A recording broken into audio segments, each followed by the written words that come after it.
You know, when you think about what it actually takes to build a champion, your mind probably jumps straight to the obvious stuff, right? Oh, absolutely. Like you picture the teenager sweating it out on a track at dawn or something. Exactly. Or, a grandmaster hunched over a chessboard just studying thousands of hours of theory. Or maybe it's an entrepreneur bouncing back from their, I don't know, 10th failed startup. Right, yeah.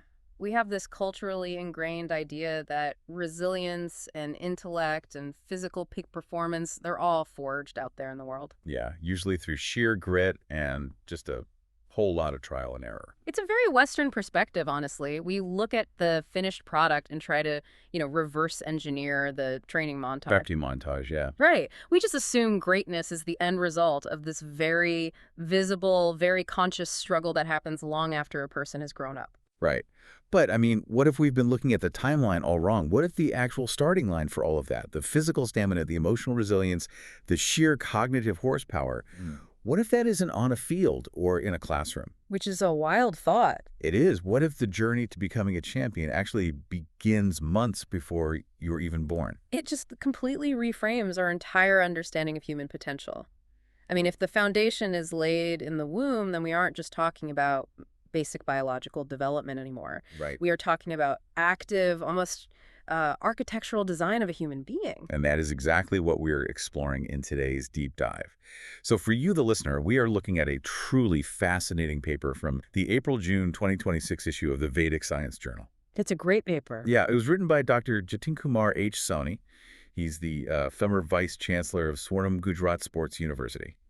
And his paper is titled, Holistic Prenatal Care Shapes Stronger Bodies, Sharper Minds, and Future Champions. It really is a remarkable piece of synthesis because Dr. Soni is essentially bridging, well, thousands of years of human thought. Right. It's a huge span. On one side, you have the ancient Indian wisdom of how to nurture a child before birth. And on the other, you have the absolute bleeding edge of modern neuroscience, epigenetics, and clinical psychology. And our mission today is to really explore this striking intersection. We're going to look at how these ancient practices aren't just, spiritual metaphors, but they're actually backed by hard, modern clinical data. And here's where it gets really interesting. This paper isn't just about general prenatal wellness. No, not at all. It's not a generic list of, hey, eat your vegetables. Yeah. It is about actively shaping the cognitives and physical destiny of an entire generation. And to really grasp the gravity of the modern science Dr. Soni presents, we first need to understand the ancient framework we are measuring it against, We have to look at the philosophy that started it all. Okay, let's unpack this. What is the baseline here? So the core concept is something called Garbha Sanskāra. It is an ancient Vedic practice, and the literal translation is actually quite profound. It translates to education in the womb. Education in the womb. Wow. That implies like a level of active learning, not just passive growing. Exactly. The underlying philosophy of Garbha Sanskāra is that a mother's thoughts, her diet, her emotions, and her lifestyle, they don't just passively sustain the biological vessel of the baby. Right. They actively and directly shape the unborn child's future character, their emotional stability, and their physical potential. It is a deeply holistic approach. Okay. And it's built on 4 distinct pillars, starting with the physical foundation, which is called ahara, that focuses on nutrition. So we were talking about what, like prenatal vitamins here? Far more comprehensive than that, actually. Ahara emphasizes wholesome Sattvic foods, so things like milk, ghee, fresh fruits, and specific grains. And it also heavily relies on Ayurvedic herbs, particularly one called Sattvic. Okay, wait. I've actually seen Sattvic popping up in wellness shops lately. What is it actually doing for a pregnant body? It's what we call an Ayurvedic adaptogen. To understand how adaptogens work, think of them as a biological thermostat. A thermostat, okay. Yeah. When a body is under physiological stress, it tends to either overreact or underreact. Adaptogens literally help regulate the endocrine system so the body resists that stress and maintains, equilibrium. Oh, that makes sense. Right. So in the context of pregnancy, incorporating Sattvic alongside nutrient-dense fats like ghee, it's meant to provide deep, grounding, stable nourishment. Okay, so nutrition, the Ayurveda builds the physical body. But if a mother is eating a perfect diet while experiencing chronic stress, surely the stress hormones would counteract all that good nutrition. That is the exact logical leap ancient practitioners made. Which brings us to the next 2 pillars, vihara, and manas. Okay, what are those? Vihara encompasses lifestyle. So this involves keeping the body strong and the mind relaxed through gentle yoga, pranayama, which is the practice of breath control and regular walking. It's active movement, but specifically non-stressful movement. It's like protecting the investment, essentially. Exactly. And manas, the third pillar, takes that protection inward. Manas translates to mindset. This is where the emotional environment comes in. The inner landscape. Right. It's about cultivating positive thoughts, practicing meditation, and chanting mantras to maintain a very strict emotional balance. Okay, and the fourth pillar? That would be atmika, or spiritual influence. This involves creating a broader environment of peace, sacred sounds, prayers, and just maintaining a physically and emotionally peaceful environment around the mother to awaken a higher consciousness in the child. So if I'm visualizing this and trying to put it into terms that might resonate with how we think about systems today, it's kind of like building a high-performance computer. Oh, I like where this is going. Walk us through that. Well, at Hara, the nutrition, that's your premium hardware, right? The chips, the processors. You can't run complex programs on cheap hardware. Yeah. You need the fast from the ghee, the grounding from the Sattvic to build the actual machine. Right, exactly. But then, Vihara and Manas, the yoga, the breath work, the positive mindset, that is your clean, bug-free software. Because even the best hardware will crash if the operating system is full of viruses or, stress. Oh, that's a great way to look at it. And then Atmika, the spiritual environment, that's your secure network connection, linking the whole system to something bigger. Yeah. Ensuring it's not just running in isolation, but it's part of a healthy network. That framework scales perfectly because perfect hardware with corrupted software won't reach its potential.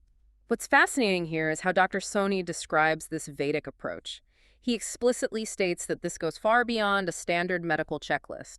He calls it a symphony of body, mind, and soul working in harmony. A symphony of the soul. I mean, it sounds incredibly beautiful and honestly highly intuitive.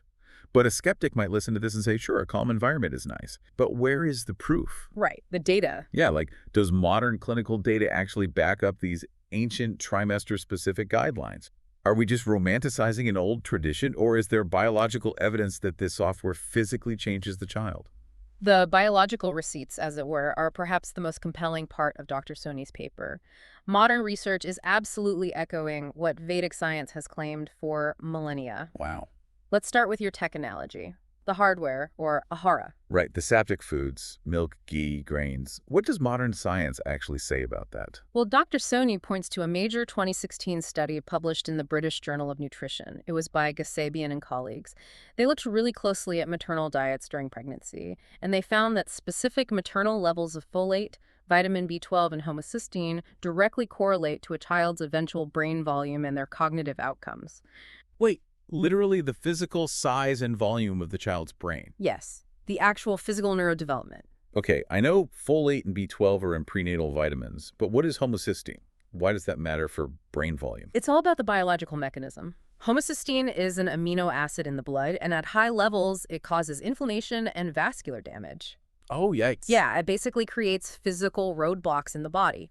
But folate and vitamin B12 act as what we call methyl donors. They chemically neutralize that homocysteine. I see. So by keeping homocysteine levels low, B12 and folate ensure that the brain's neural pathways can physically expand without running into those inflammatory roadblocks. That is incredible. And the micronutrients required for this optimal brain volume, these methyl donors, they are naturally supplied in high concentrations by the exact diet Ayurveda recommends. Exactly. The balanced fats, the fruits, the grains, I mean, they didn't have microscopes to identify homocysteine inflammation, but they identified the exact foods that clear it out. They reverse-engineered neurodevelopment through observation, basically. So the hardware is validated. What about the software? The Vihara and Manas, the yoga, the meditation, the mindset. For that, the paper highlights multiple verified studies from 2012 by Tiffany Field and her colleagues. They rigorously studied the effects of prenatal Tai Chi, yoga, and social support on expectant mothers. And what did they find? They found that these practices dramatically reduced maternal depression, sleep disturbances, and anxiety. But most importantly, they significantly lowered maternal cortisol levels. Cortisol, the stress hormone. Right. When a mother is highly stressed, her body is flooded with cortisol.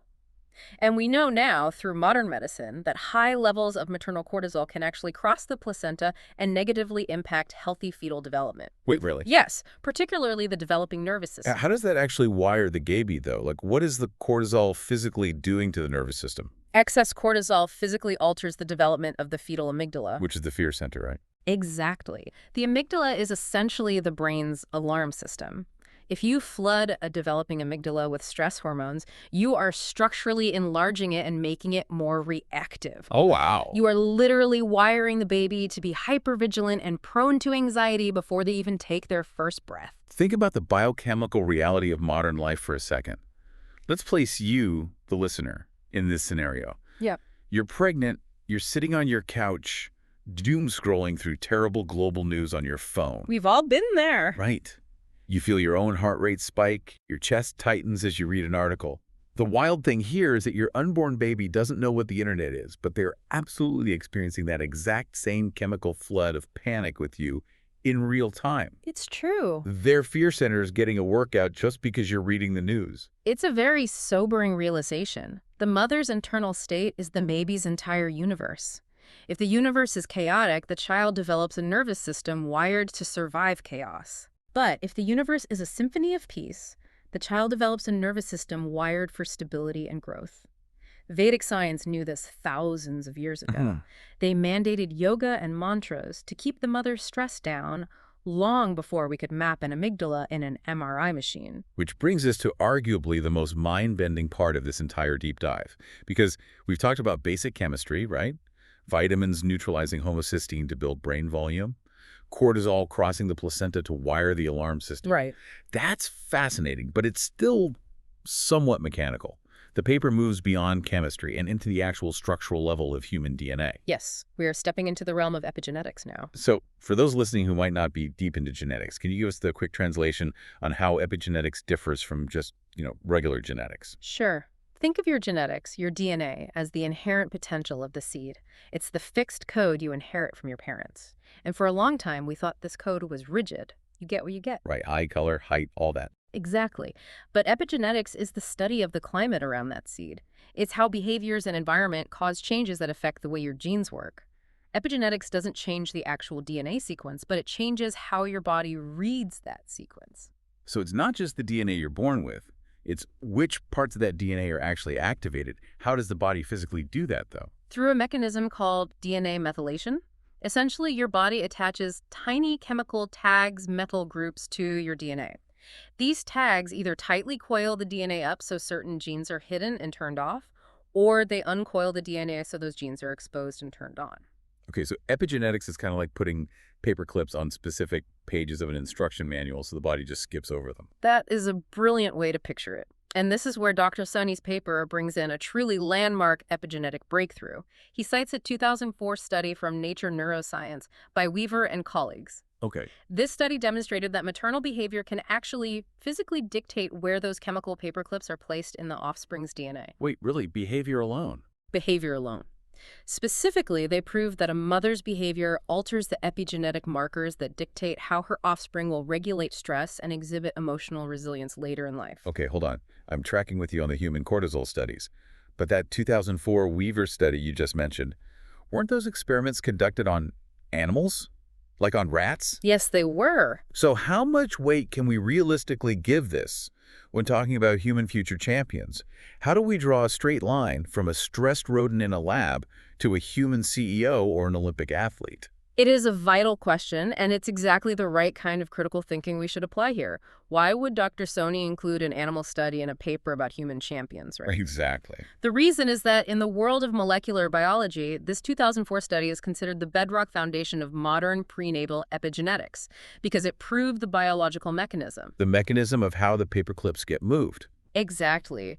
Before this study, the idea that a mother's behavior, just her actions, her grooming, her caregiving, could reach into the DNA of her offspring and flip genetic switches, that sounded like science fiction. Yeah, it sounds crazy. But Weaver's team proved exactly how it happens. They showed that high-nurturing maternal care literally removes those epigenetic blocks, those paper clips, on specific genes related to stress receptors. Oh, wow. The well-nurtured offspring physically grew more stress receptors in their brains, making them naturally calmer and more resilient for their entire lives. So it wasn't about the specific animal at all. It was about proving that the machinery exists in mammalian biology to allow behavior to edit gene expression. Exactly. And once that mechanism was proven, it just opened the floodgates for human epigenetic research, which has spent the last 2 decades confirming that this exact same mechanism operates in humans. That's wild.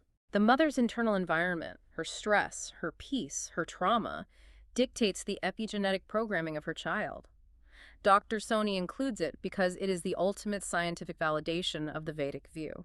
A mother's inner state doesn't just influence her child's mood, it literally programs their future genetic capacities. It physically rewires their biological destiny. That is profound. It means that Garbha Sanskāra isn't just a cultural tradition. It's an ancient, highly specific protocol for positive epigenetic programming. And that realization transitions us perfectly from the abstract theories of DNA methylation into the real-world application because, understanding the science is one thing, but living it is another. Right, which brings us to the actual outcomes. Yeah. Gajasoni's paper doesn't just say this makes a nice kid. He specifically lists the traits of the future champions that this holistic care builds, and they map directly back to the mechanisms we just discussed. Let's walk through them. First, he lists physical strength. Through the balanced nutrition, the methyl donor is clearing out inflammation. You get enhanced muscle, bone, and organ development. That's the premium hardware. Right. Then, mental focus. The meditation and mantra chanting regulate the maternal cortisol, which protects the baby's amygdala, directly resulting in a child with a better attention span. The software shielding the processor. Exactly. Then there's resilience.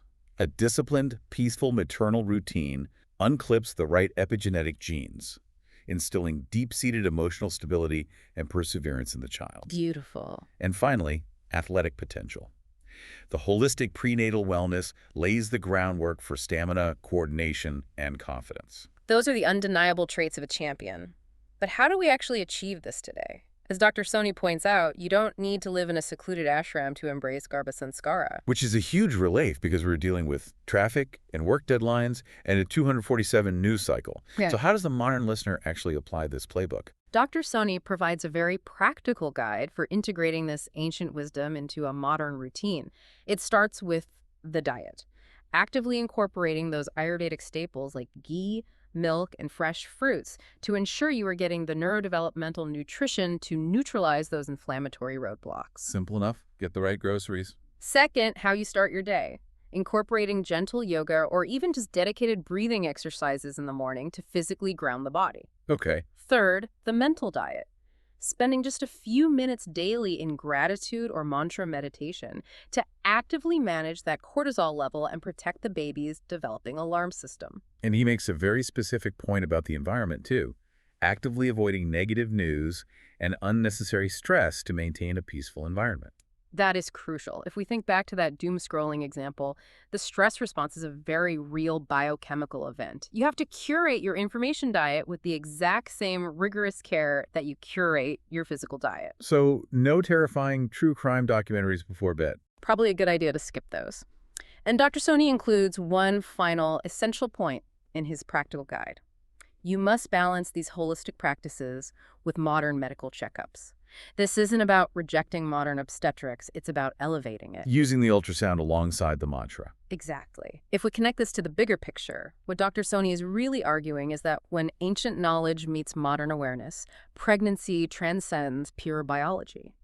It becomes a deeply intentional act of shaping future generations. You are not just growing a baby. You are crafting the foundation of a future adult's capacity to handle the world. It's a massive paradigm shift. I mean, we started this deep dive talking about how we usually view champions as the product of their post-birth struggles, the long hours on the track or the chessboard. Right. But this paper brilliantly bridges the gap between the ancient wisdom of Garbha Sanskāra and today's peer-reviewed neuroscience, proving that the preparation for the struggle begins in the womb. It proves that the symphony of the soul has a biological frequency. We can measure it in the homocysteine levels affecting brain volume, we can track it in how cortisol shapes the amygdala, and we can read it in the epigenetic paperclips attached to our DNA. So what does this all mean for you? We've explored the 4 pillars: the hardware, the software, and the network of prenatal care. Yeah. We've looked at the clinical studies validating everything from vitamin B12 to Tai Chi, Yeah. We've even waded into the epigenetic mechanisms of how a mother's peace can literally reprogram a child's structural resilience to stress. The science is unequivocally clear. Healthy, supported mothers create healthy minds, resilient hearts, and the champions of tomorrow. Which leaves us with a final thought to mull over. If modern science now definitively proves that a mother's environment, down to her daily stress levels, her emotional support, and even the news she reads on her phone, can literally program the epigenetic resilience and cognitive volume of the next generation. It's a lot of power. It really is. Yeah. Does that mean we need to rethink how our society treats expectant mothers? If this is the literal blueprint for human potential, reducing stress for pregnant women shouldn't just be viewed as a nice personal health preference, right? Shouldn't we start viewing it as a critical piece of public infrastructure for the future survival and success of our society? If we want a resilient society, we have to build it from the very first cell. We have to start with the blueprint. Thank you for joining us on this deep dive. Keep questioning the paradigms, keep learning, and we will see you next time.